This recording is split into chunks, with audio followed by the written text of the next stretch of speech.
Здравейте, приятели! Днес аз съм на изложба в Хановер, където ми пристигнахме с нашето оборудване, най-модерното оборудване. Вие преди го виждахте, сега ми го демонстрираме, го показваме на хората. Светът трябва да знае за нас, затова ми посещаваме изложба, където показваме нашето оборудване и се знакомим с нови партньори, с които може после да се работим.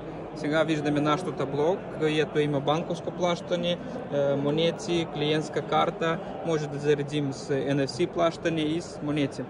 Това е модерно табло. Виждаме режима на изчакването, показваме клип, също може да заредим различна реклама и да демонстрираме, да печелим повече пари с тази модерната технология, защото това е бъдещето. Трябва да бъде лесно, удобно на клиента.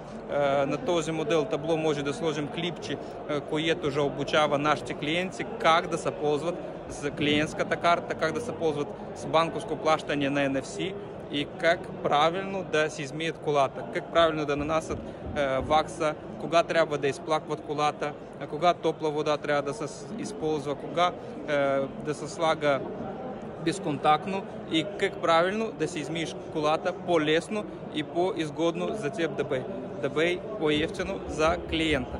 Това е много важно, защото когато клиентът е доволен, вие имате повече клиенти при вас. Благодаря ви за внимание.